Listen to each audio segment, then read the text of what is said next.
All right, another week. This will be week 4. Tonight we're going to talk about banking. We're going to try and talk a little bit about investing and stuff.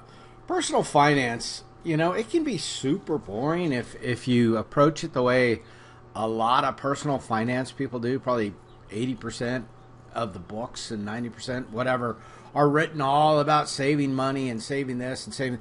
Not wasting money is imperative. Doing stupid things is that basically, things that don't enhance your life that you waste money on, that's completely foolish. But spending money on things that make your life better, well, that's smart. And so, you know, some of these personal finance people basically approach it as the amount of money you have is a fixed item. It's like a pizza. You're only going to ever have a small or a medium pizza in your life, and you got to learn how to parse it up and be very frugal and very whatever, and it just doesn't end up to be super rewarding. Now, if you can, get by on the small pizza and still enjoy things and find other things in life that don't cost money, that's great. But another approach to personal finance that I'm kind of more excited about is trying to increase the size of the pizza. You still don't want to waste money, but if you can have a large pizza, especially when you can easily get by with a medium, it makes life a bit better and enables you to do some things with your life. And it kind of takes money to make money, to invest and do things like that. You have to have excess money, and the only way to really have excess money is to, at some point, go through the whole thing about opportunity cost and whatever. Just make sure you're not wasting money. What we're talking about tonight, though, is banking. Banking, you should think about banking, especially, commercial banks, whether they be, whatever, a credit union or a regular bank or an online bank. They're just a functional entity. They just provide a limited service for you. They are used for, to taking your paycheck, however, some sort of direct pay or even a check or whatever. And then for that money to go back out and pay the bills. But nobody who has any wealth or gets wealthy, does so in a bank savings account. I never would keep very much money in a bank. You keep enough in there to execute transactions, but real money, if you happen to get some cash, you want to put it in another type of institution. And it may look a little bit the same, but probably not. It's probably going to be a brokerage firm. It's probably going to be back on the East Coast somewhere or wherever, but typically not going to be, down the street, because you're not dealing with them on a day-by-day basis, and you want people like that who are trying to make you money. You want them in the right place to make money for you. There's no advantage to you by having a local presence in that case. But we'll talk more about as we go. So when they talk about, commercial banks and they talk about savings institutions, credit unions, there was a big thing that took place a long time ago now called deregulation. And it changed how these banks and other financial entities could conduct business way back in the day. And it's kind of an artifact that the book kind of, tries to extend is that credit unions, for example, could not do everything that a regular bank could do. And a regular bank had the ability to, I remember credit unions, they still call their people members, and they would talk about, they wouldn't say checks, they would call them share drafts, and it was all kind of silly because they were really doing the same functions. You didn't used to be able to do a wire transfer if you needed to from a credit union, but now you can.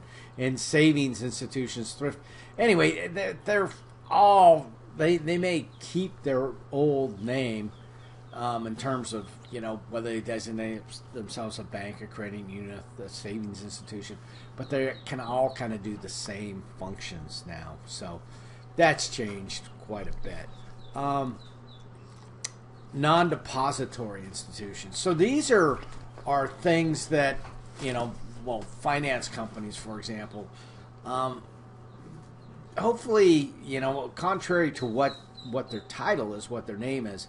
If you're dealing with a finance company, things have probably gone wrong in your financial career here, where you're going to a company that doesn't actually do deposits and they just do personal loans. The rates are going to be higher and the rest of that. So I'm not going to spend a great deal of time on that.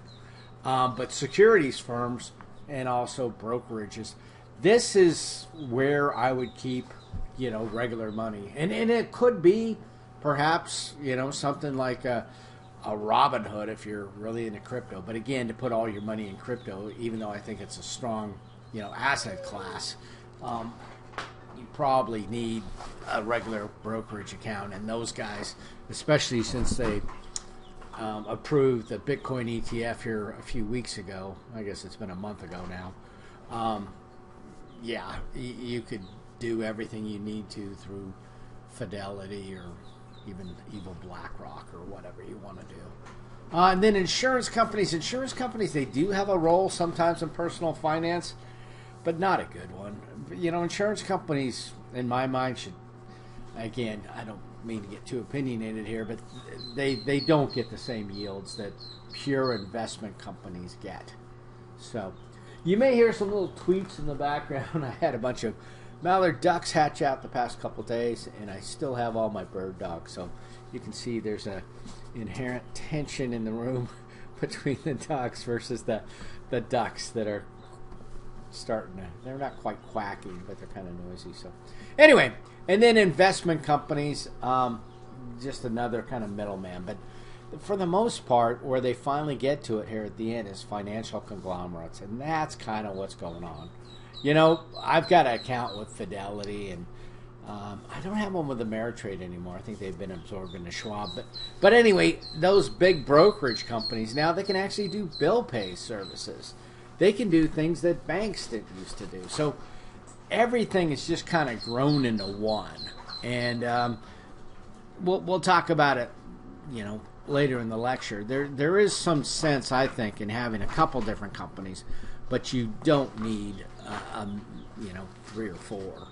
You may not need a local bank, or you may only want an online bank. Whatever works for your circumstance. For getting cash to people and receiving your checks, it's completely about convenience and low fees and just getting it done.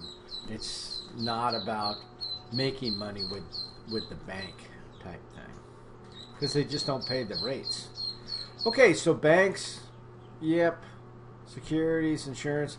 So the big conglomerates where they have basically everything together.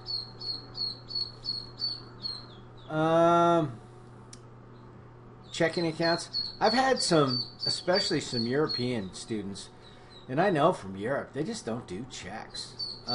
They tend to do, just everything it's changed a bit culturally, but for a long time, especially when I lived in Germany, it was if you used anything but cash, it was viewed as that.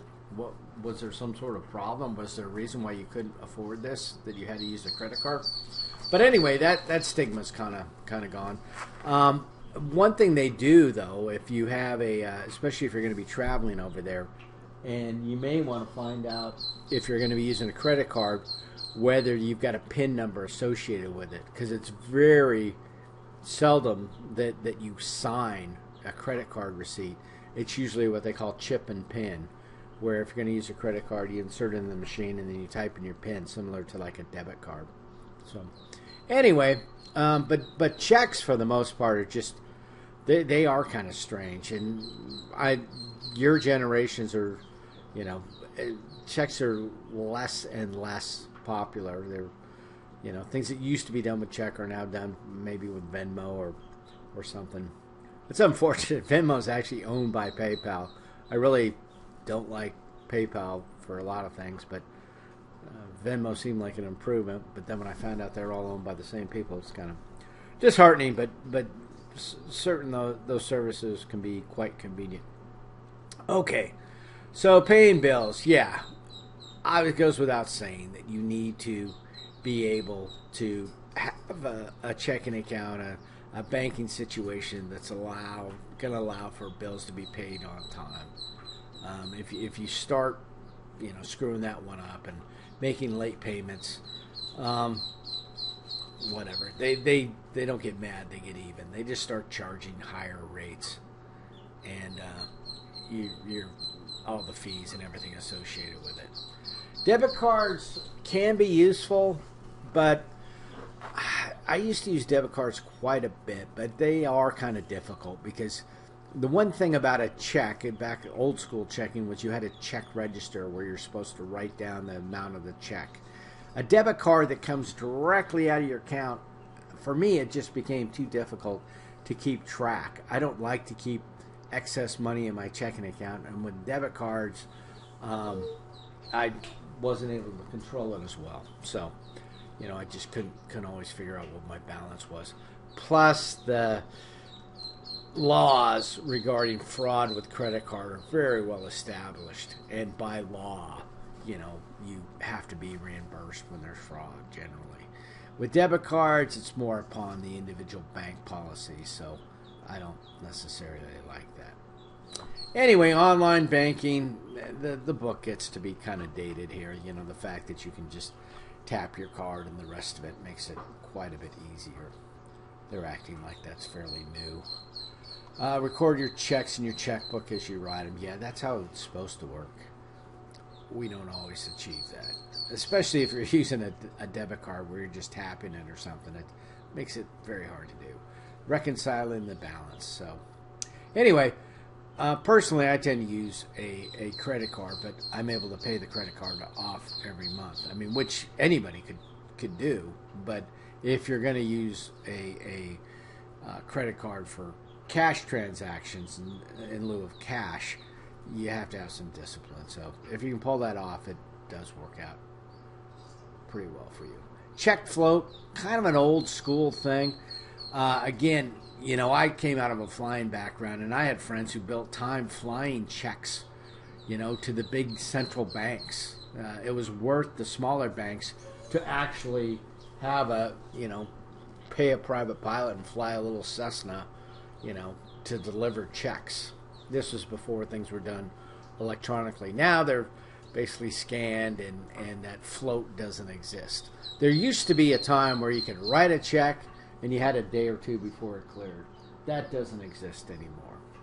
So, yeah, Check Clearing Act of 2004. We're 20 years old now, so things need to catch up. Credit card financing, Visa, MasterCard, we talked about it. We talked about debit cards. Can be used, yeah. Because when you hit a limit with your debit card, it should stop. But if there's still checks out there floating around, that causes a problem. Safety deposit boxes, yeah, if that's something you need, but obviously, most people have a safe or something like that. The safety deposit box fees are maybe excessive, and also just there's obviously way more people than there are safety deposit boxes, and then ATMs. ATMs can be quite useful, but you have to evaluate your bank. If they're charging you for those fees, then you're paying way too much for that convenience generally. But most banks will reimburse you, at least any bank that I would deal with. So if they want to charge me $3 at the ATM, not a big deal to me because I get all of those refunded back. And if you don't have a bank like that, maybe it's time to consider a different bank. Cashier's check. So what happens when you write a check? When you write a check to somebody, there's a bit of trust, faith involved there. And you write that check, and then it's presented to the bank or electronically processed, and then the funds are withdrawn.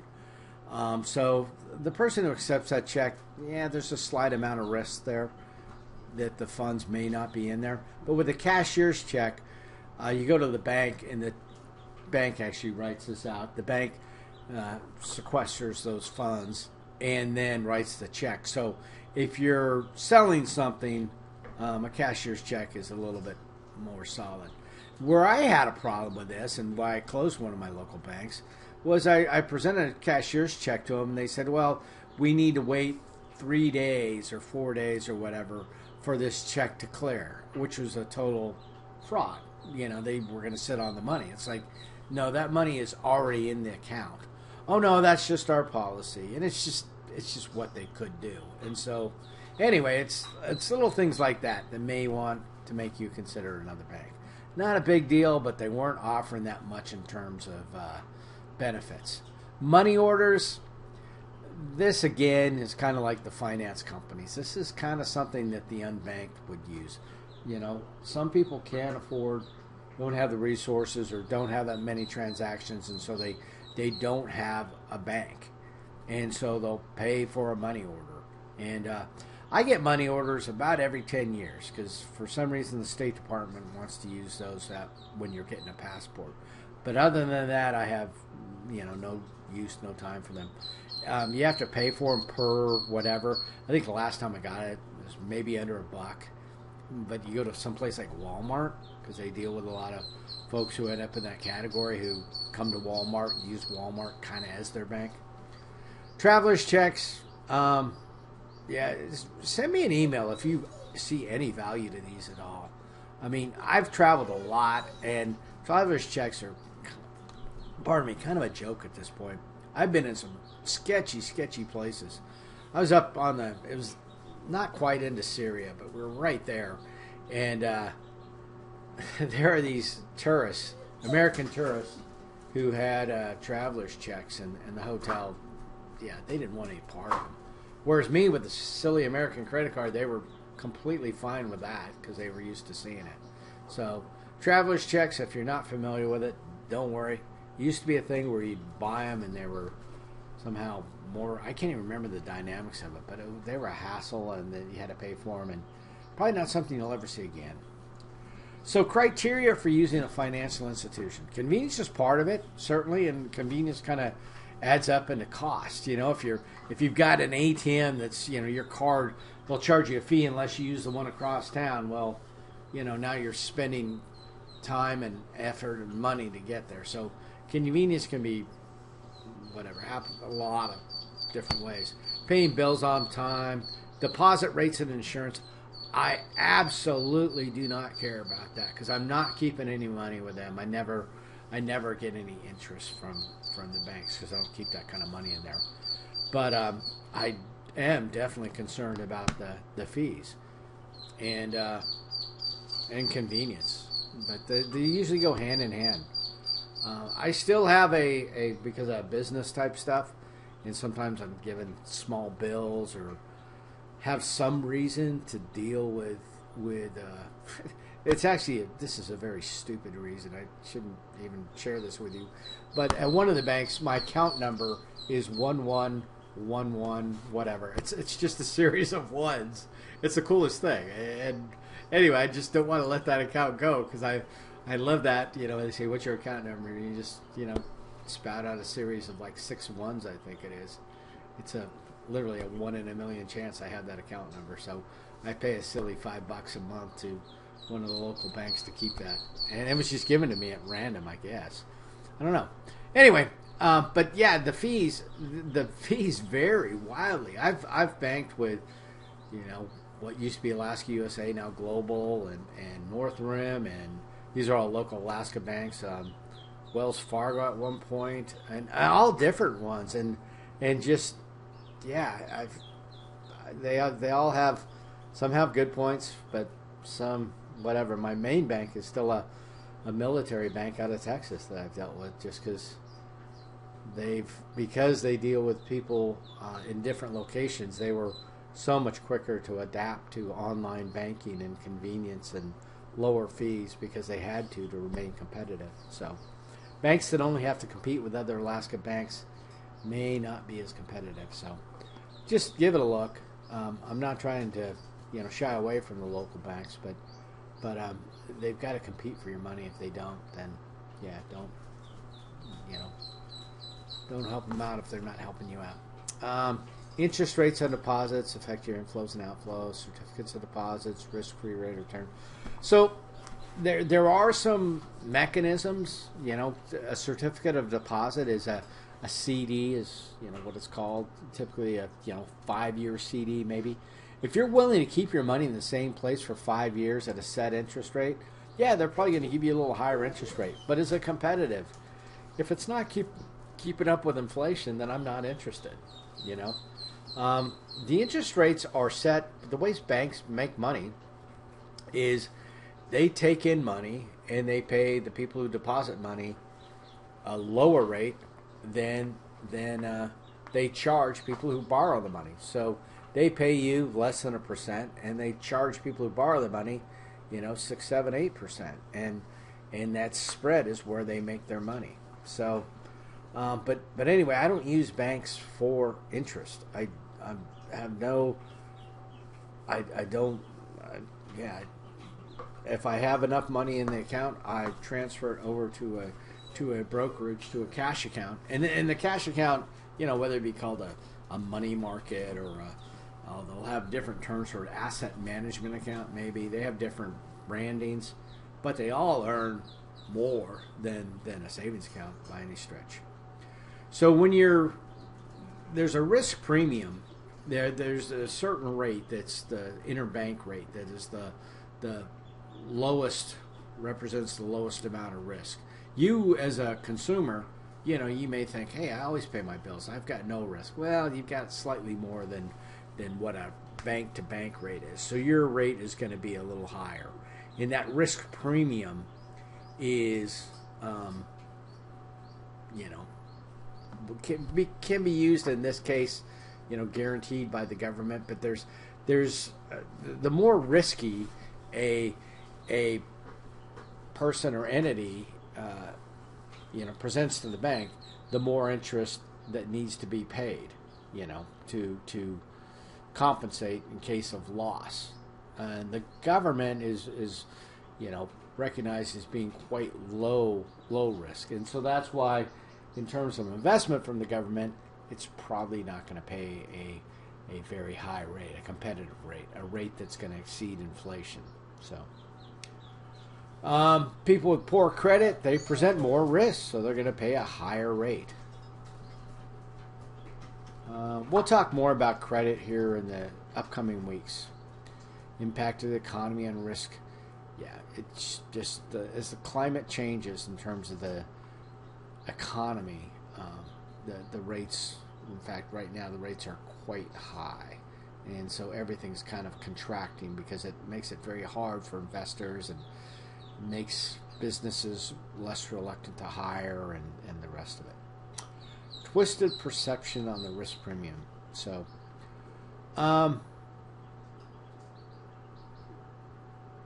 yeah,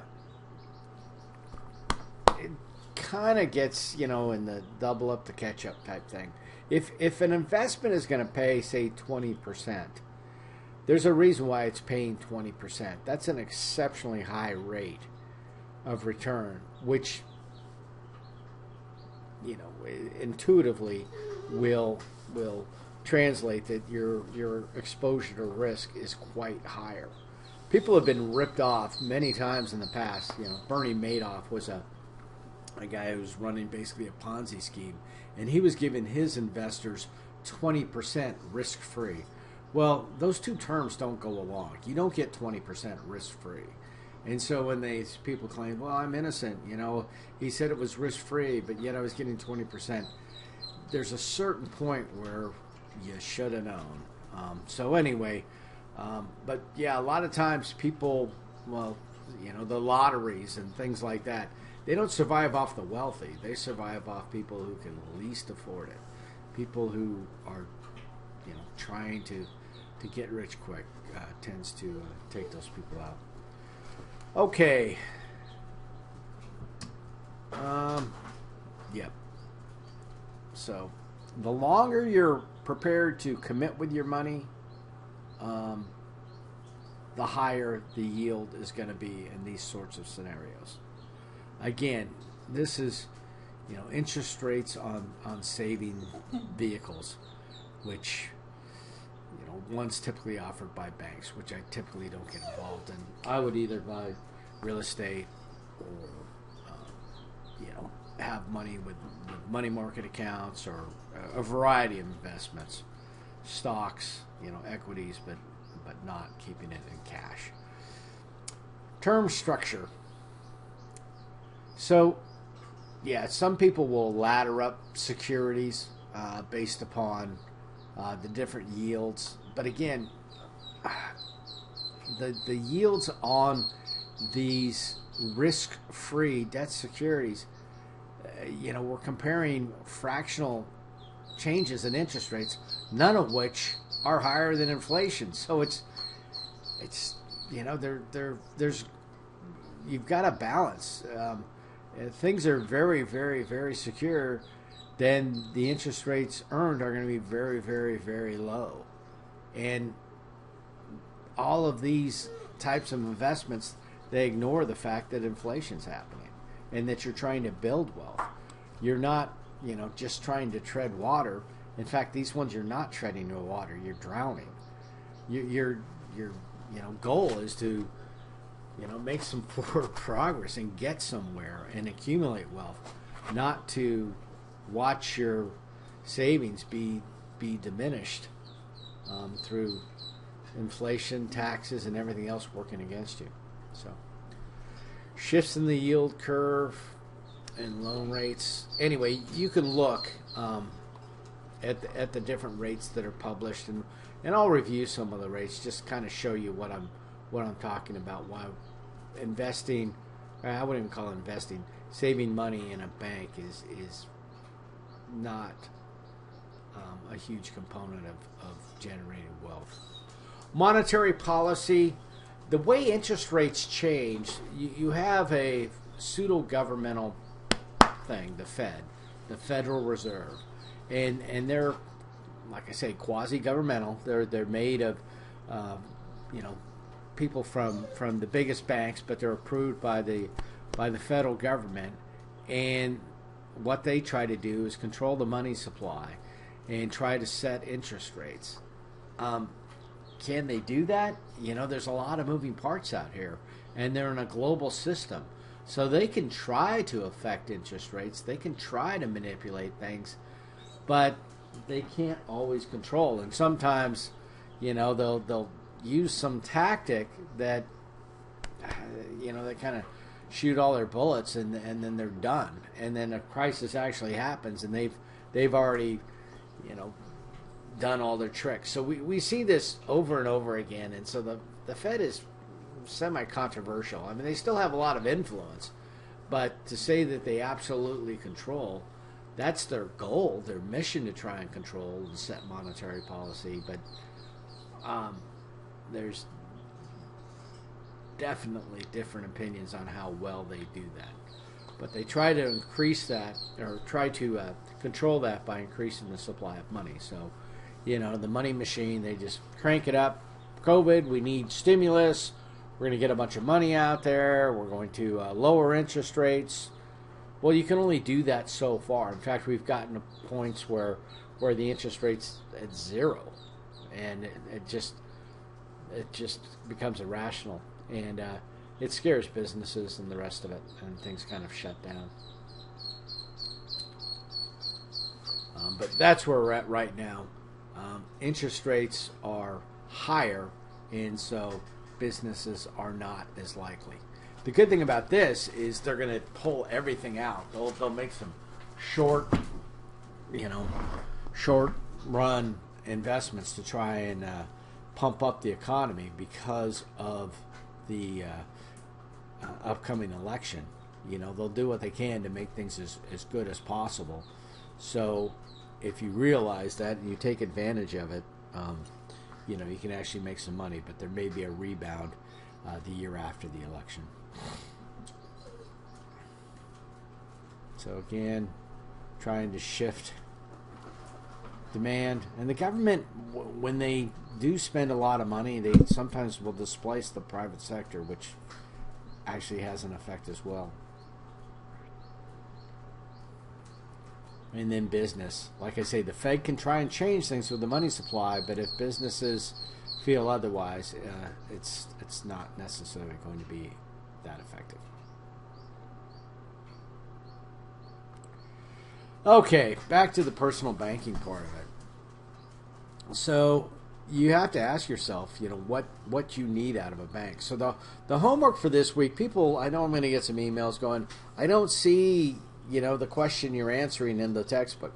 It's not in the textbook. This is something that's completely individual for yourself, where you're going to go out and you're going to look at different banks. I'm not trying to get you to switch banks, but I am trying to make sure that you decide to stay with your bank if that's what you decide to do, with the full understanding of what's out there and what's available, and that the reason you're with the bank is for logical reasons. And the logical reasons may be it's convenient, or I enjoy, seeing the people. I've known those people forever and I want to stick with them. But if it's, something where you just basically could be getting ripped off, or it's not as convenient, or you didn't realize what's better out there, you would know. On the business banking side, there's a bank called Novo. This doesn't apply to most of you because you're not doing business banking. But if you were, they just came into existence, or at least came to my attention a couple of years ago, and I switched to them for my business banking. And I mean, man, the fees are so much less than everything else. And I was paying with a local bank. I was having to pay for different things where I was different checks and just little nickel and dime fees that aren't a thing with these guys. So hopefully they'll encourage the local banks to be more responsive. But it's made a huge change for my business banking because literally $100 a month or so in fees that I was able to avoid. But it's a temporary thing. This Novo Bank may everything kind of has a lifespan. Maybe we're seeing it now with Amazon, where they were, new and innovative and doing lots of stuff. Now you go on it and maybe the service isn't quite as good, or the equipment's not normally brand name anymore. They sell a lot of off-brand stuff. So, you have to keep track of businesses that you interact with to see kind of where they are on their life expectancy. Are they the new innovative company, or are they somebody who's kind of stagnant and just relying on old customers, and maybe you need to see who else is out there. So anyway, you always have to reevaluate and decide what's best for you. Here's the same, I think it was Stephanie Spratt, the hypothetical woman who's looking at the different aspects of the bank that are interested for her. Interest rates offered on deposits, I don't care. Interest rates on mortgages, I don't do them with banks. So anyway, that's why these things are completely individual. This woman does, so those things are important to her. But for me, no. For you, maybe location, the ATMs. Again, it's completely individual. It makes sense for you. These are some rates for today. 4%, 4.35.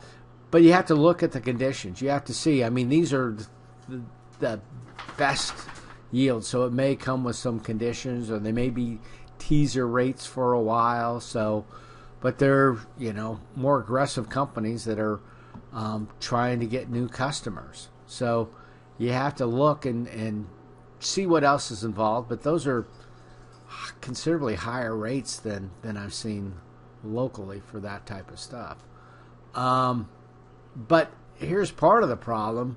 When you look at their rates, they were not really beating inflation. Inflation last year was 4.5%. They're forecasting 2.3%, which during an election year actually could be right because they're going to be pulling out all the stops. But like I say, this is pretty optimistic to say that it's going to stay down at 2%, especially after we've seen 8% before. Keep in mind, too, when somebody says, oh, inflation's way down now. Well, the rate of increase is way down, but everything's cumulative, right? So if you bought something in 2021, in 2022 it cost 8% more. In 2023, it doesn't cost just 4.5% more. It costs 12.5% more. Because that's the way it works. These things add together. So if inflation drops just to 1%, that doesn't mean things revert back to some previous time. No, it just means the rate of increase is slowed. So they'll try to trick you with that. But anyway, if you're making some subpar yield on a bank savings account that doesn't keep up with inflation, and oh, by the way, any money you make from that account, well, that represents income, which is going to be taxed. So it could be taxed, you could be looking at this being down around 3 point something when you take 20% or 25, whatever, away for taxes. So this is the reason I don't keep cash in the account. Over the long term, there's some blips. Yeah, the Great Depression, different blips in here, but 10% per year. This is logarithmic here. So the stock market, even the Dow, and you can do better than just the Dow. We'll talk more about stocks later on. But if those guys, if equities are making 10% per year, the more money you keep in a savings account, the worse off you're going to be. 10% I can get by on. That's going to beat inflation, and it's also, going to give me enough to where even when it's taxed, it's still going to be generating wealth. I'm not drowning. So real estate can do well. Real estate doesn't go at 10% per year, but generally you're borrowing money to buy real estate, so you're leveraged, where you're controlling a big chunk of real estate. You're controlling, $300,000 worth of real estate, and who cares? It's just going up 3%. That's still, when it's $300,000, that's a significant amount of money. If you're controlling it with, say, 30 grand, 30 grand, and you're making $9,000 on $30,000, that's good. So anyway, we'll talk more about that, but that was just kind of an overview of banks. Again, they put more emphasis on other functions of banks than I do. I have no interest in knowing what the bank pays necessarily for investments, because it's just not going to be as much as the other competing investments are. So continue with managing your money. That whole concept, money management, short term. This is not long term investing. This is just, making the bad man go away. Just paying the bills, not having creditors, not getting nasty letters. How do you do that? Part of it is in liquidity, having that money in cash, access to cash.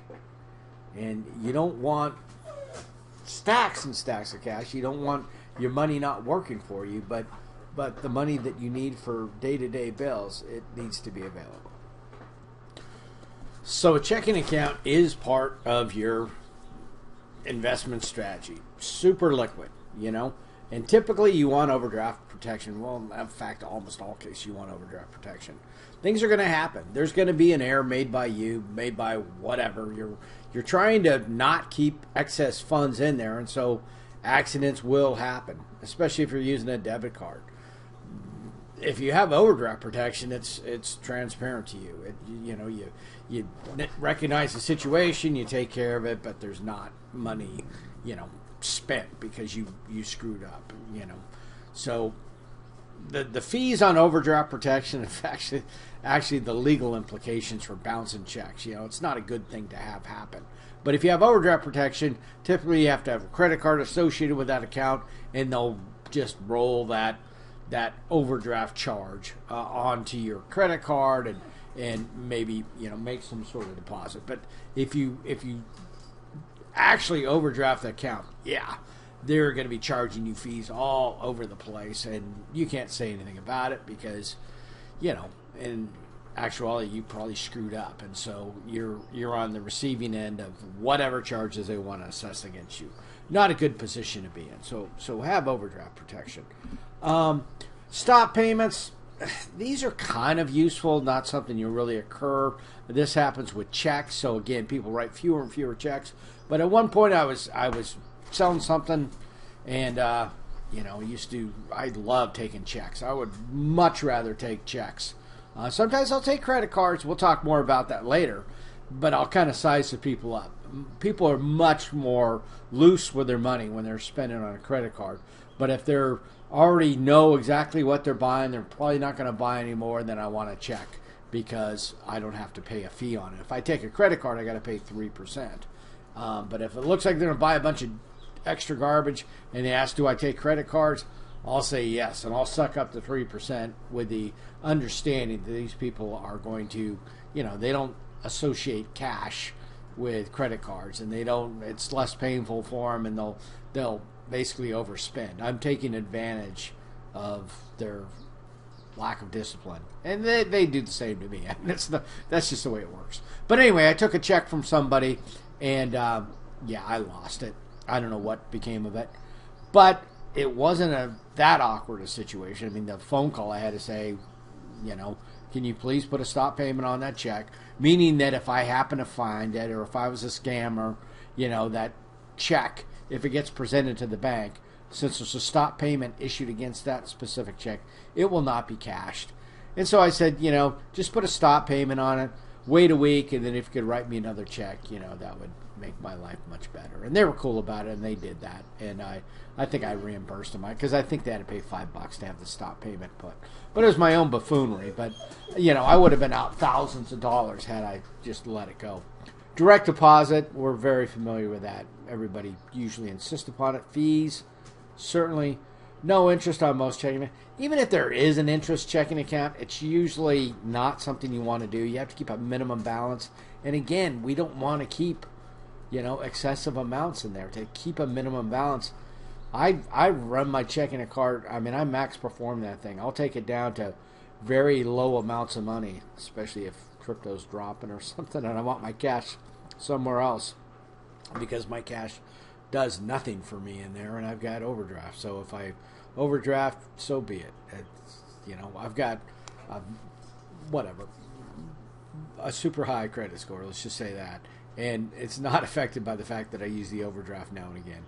There's a lot of marketing terms there now and all these other things to make, basically bank checking accounts sound more enticing than they are, and they're typically not.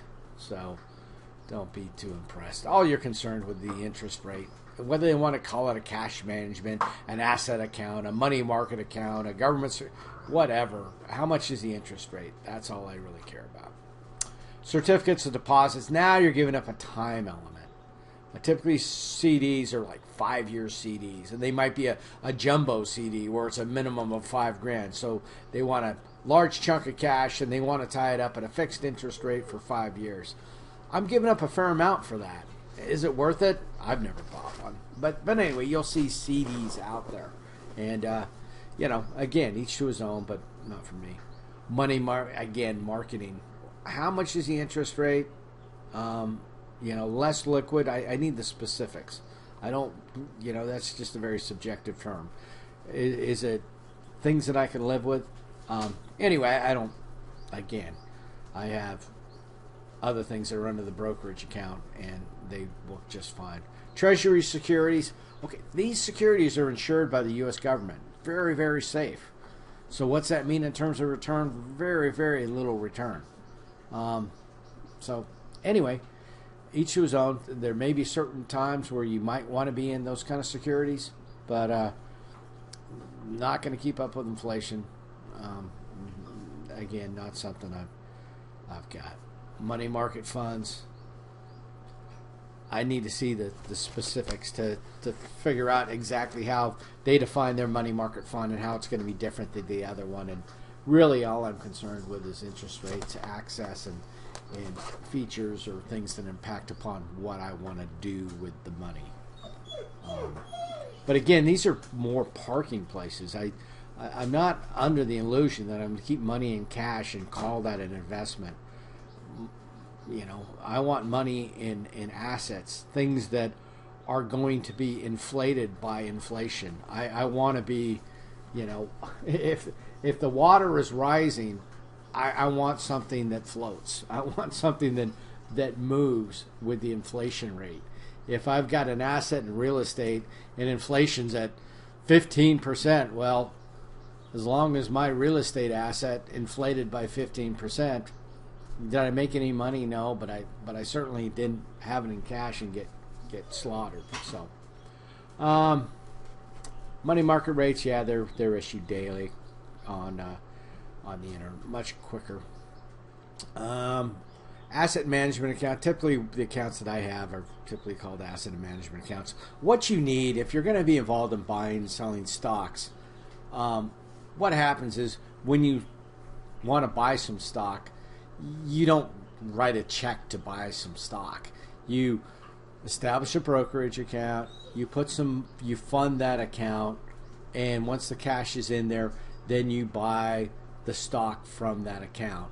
If you sell the stock, it goes back to that account. So that's what this whole sweep and asset management. It's kind of a parking place.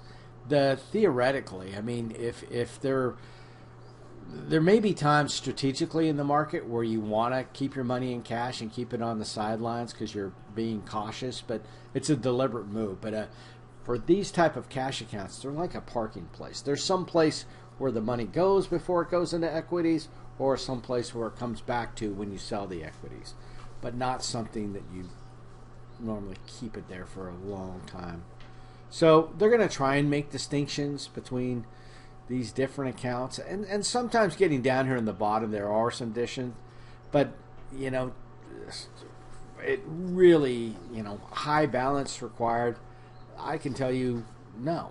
I've had started up a brokerage account with $100, so that's not high. I mean, they're just making general statements. You need the details, so don't be too wrapped up with the branding. I mean, a certificate of deposit, broadly, I can tell you what that means is that it's going to be, a relatively, well, even compared to what, but anyway, it's going to be less liquid. It's going to be locked up for a certain amount of time. A T-bill, by definition, is going to be secured by government securities.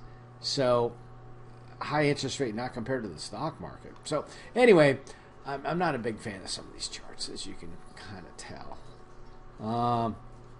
But you pay a price for liquidity. A checking account, you're not getting any interest. There's very low in the returns, but super liquid. Here they're saying a CD, you're getting, the longer you lock it up for, the higher the return is, the less liquidity by definition. But again, my goal is not to keep that much cash. Credit risk, the borrower may not repay. Interest rate, yep, as a result of interest rate risk, the interest rate changes, and then the liquidity in terms, not hugely important terms, but can affect cash. CNN, no more. Not so much. You've got things called, like bankrate.com. You've got more current things, largely out of Intuit. You've got, smart money. There's lots of different services now. Yahoo Finance, Google Finance. So many ways to get financial information. Impact of less liquidity. Yeah, they're whatever. The point of personal finance is to kind of have a little bit of a cushion, so that when things do go south, you're not instantaneously in a problem. I mean, as we saw last week with these super cold temperatures, most people are pretty resilient. Even as cold as it was, if the power went out, a lot of people would have access to maybe a wood stove or some kerosene, a heating oil or a generator or whatever. When you're running it right at the limit in terms of your financial life, and then something turns down, you're in real trouble. The point is to, be a bit resilient, have a bit of a backup in terms of funds that can be available. So, yeah, nothing we wouldn't expect. Risk-return trade-off. More appropriately, I would say that because you can find some very risky investments that don't pay well, and you can find some relatively safe investments that do pay well. So that's where I want to see that correlation. If I'm taking all kinds of risks but I'm not getting a big return, then I'm not interested. So that's where things go. Okay, optimal allocation of money markets. So, yep. So now they're kind of getting to the nub of it. Keeping your money working for you, keeping a minimum amount in cash to execute transactions. I find this slide kind of funny. They talk about resist the temptation for these investments in favor of stocks. To reduce these, they say, keep some or most of your money in stock. Anyway.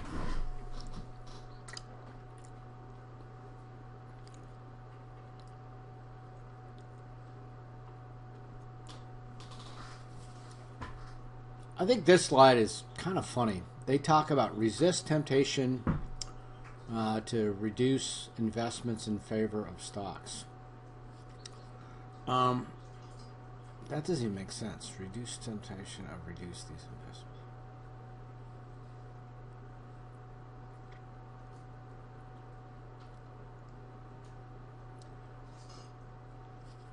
All right, so from this slide, you can tell these guys are big fans of money market investments. Reduce temptation of reduce these investments in favor of stocks. Money market investments for me are just a parking place, and I think people who, keep fully invested. There are certain times to have money in cash, but for the most part, they like to stay fully invested. So, easy access to funds, I completely agree with that. But I don't like to keep a lot of money in cash, regardless whether it's in my checking account or even the money market type thing. How liquidity is affected by anticipated expenses. So sure, yeah, the liquidity can change, but I would, again, be more strategic about it. I want to keep money in cash when it's to my benefit financially and not. And rather than have a big cash kind of safety blanket, I don't like that. I like to keep the money fully invested. So I've talked about, and I've kind of hated on the banks to tell you the truth, but there are options, a bunch of different, big financial brokerage companies that they do this. This is how they succeeded, and the likelihood of them, making money for you is quite high because that's what they do. They keep your focus on the right elements. Now, whether it be Fidelity, Vanguard, T. Rowe Price, just so many companies, Schwab, they're all, for the most part, pretty good. And so, in terms of picking a specific company, I would see what your situation is. For most of you, you're not going to be self-employed. You're going to be working for whoever, a large company or a school or a hospital or whatever kind of entity. And within that HR department, you're going to have your 401k because they'll probably have a match program. We'll talk more about this later, but you need to take advantage of that. You need to, make sure you're getting the most amount of money from your employer that they're offering. And so they'll usually have certain companies that they're associated with. And my point is that those companies are probably just fine. So in the process of doing your term paper, I'll encourage you to get out there and see what the different companies are. But in terms of that ultimate choice of what company, whether it be Fidelity or Vanguard or Schwab or, there's a whole bunch of different companies out there, 20-some at least of the big boys. I would go with the company that you work with already is associated with. You don't need all kinds of extra mail and all kinds of extra confusion during tax season and trying to keep track of multiple accounts. Most of these guys provide the same types of services, but they provide a lot of services, and a lot of it's free and available. So, through the course, this is just a screenshot, so it's not interactive, but you can go through here when you're trying to do your term project that I'll discuss here in just a second. You can look at all your different options. You can look at retirement options and get different ideas and come together with a bit of a checklist, and also get, services that might be important to you. A lot of these companies, if you have an account with them, you can see what your credit score is. You can have other services available, and you can find out, maybe even get some advice. I mean, I've had one of these individuals actually call me, and he wasn't trying to sell me anything. Most of these guys are commission free, but give me a little bit of advice because he saw I did have a big chunk of cash. As we've talked about tonight, I was moving, I was getting ready to buy some property, but they looked at my account and they said, "Why do you have so much cash? Can we give you some investment advice to get you maybe invested in something that is likely to build you more money?" So anyway, there's lots of things that are available through those companies. And it's not just about Fidelity. Here's another one, Vanguard. You can see same sort of menu, same sort of offerings. When you're talking about, well, how much money do I need in an emergency fund? Well, here's a whole section on it. Retirement planning. The goofy professor says I need some sort of, plan for my retirement. What do I do? Look in there. There'll be charts. I can screenshot that stuff. I can put it together and make a good presentation and get a decent grade, but also have a plan.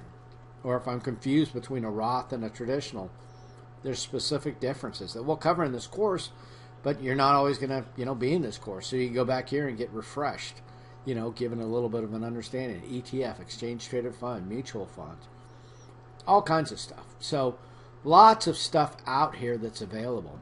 But this is this finance term project. This thing serves two purposes. One is it satisfies part of your grade, but the other thing is it sets you up with a plan. These plans, people get very frustrated with me because they want specifically, kind of a cookie cutter approach of do this, do that. There's some of that in here, but a lot of it is your individual circumstance. Now, I don't want your individual data and your privacy stuff, and you may say, hey, I don't even know what I'm doing. Well, you need a plan. You need an aspiration, a dream, and it needs to be pretty similar, as similar as you can forecast it to be to your own situation. So, whatever your name is, you can just say, I've got this, mythical friend Bob, and he also wants to be an engineer, and he's also looks to perhaps getting married at some point. Doesn't even have a girlfriend now, but he's thinking, whatever. And you kind of forecast this person. And to make it more realistic and more useful, you sort of advance yourself about 5 years or so, or maybe you're mid-career now. Maybe you're already established in your career, but for most of you, you're just starting out. So to come up with some sort of plan when your primary focus should be on school is kind of foolish. So you'll set yourself up about 5 years in the future to when you're actually established with a company and you're making some reasonable money and you're starting to really be thinking about these financial decisions, and now you've got a plan to kind of rely back on. So if you're doing something in your term paper that is just to satisfy me and get a proper grade, you're kind of screwing it up. This is an opportunity to actually go through and go, okay, I'm going to college right now, and the whole point of that is to, hopefully, get an education and do well in life, and part of that's a financial plan. And so how am I going to go about coming up with a plan that's going to, allow me to live my best life possible? And so, by going through this, you'll kind of hopefully sort it out. So you're going to kind of tailor it to yourself. Maybe you're the type of person that absolutely doesn't want children, and so that's fine. Put that in the plan.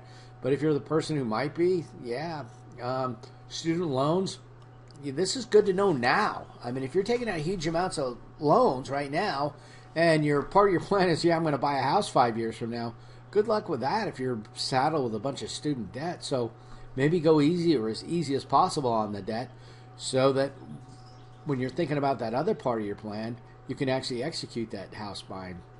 Social Security, they're honest with you. They know they're not a failing institution, but they're certainly insolvent. If you think we're going to see some sad situations here when Social Security, when the wheels kind of come off the bus, and people that are relying upon it are not going to be pretty. Life insurance, a lot of salespeople out there trying to push you a certain way, giving you friendly advice that, oh, by the way, happens to pay them a sweet commission. You need to go into that educated. Investment portfolio, probably mutual funds. I won't talk much about mutual funds because they're based with typically stocks, maybe some bonds, but they're, if you know the individual specifics of stocks, then you understand how when you put a bunch of them together and formed in a mutual fund, you can figure it out. But a mutual fund gives you some diversification and makes you not tied to a single company and all sorts of nice things. Ease of operations with those people. So you'll probably end up in mutual funds, but we'll talk a lot about individual stocks here. Pension plan. If you're lucky enough, most people don't have that. And it's kind of due to their own thing. You know, companies that had the options to give somebody $100,000 a year or with a full pension plan, or give them 120 with no plan at all. All the workers are like, yeah, I'll take the 120 cash. And so companies quit doing pension plans because they were expensive for the most part. If you're in the military, you know about that. No stress on that. Tax deferred, so 401ks, 403s, TSP, thrift savings plan, a military thing. Anyway, it's all to get you pointed in the right direction. Just a 4 or 5 page paper. So not a huge thing, but it will give a template, a plan that you can build from. This is the homework I was talking about. So I guess I said 4 banks, so it's only 3. So pick just 3 banks, and they can be whatever banks you want. And, just compare. My bank charges me $3 for an ATM. This one doesn't, things like that. Well, I think it's much more convenient, all right? I certainly don't want to, I want something strictly online, or I want something that's a hybrid or whatever. So figure it out. 3 banking solutions. Do it all online if you want. But they're, they need to earn your business. They need to not charge you a bunch of fees. They need to be a convenience. So that's it. Write that all up, in a paragraph or 2. Maybe some columns, however it works best for you, some sort of comparison. And I'm not trying to get you to change banks, but I'm just trying to get you to sort of justify your current position. And if, and it's, I'm not saying it would be emotional reasons, but if you just like your bank, that's perfectly valid. But if they're a bank you're not so keen on and they're being kind of inconvenient, and oh, by the way, the other banks are cheaper, switch banks. So that's what that's all about. All right. That should be it. And until next week.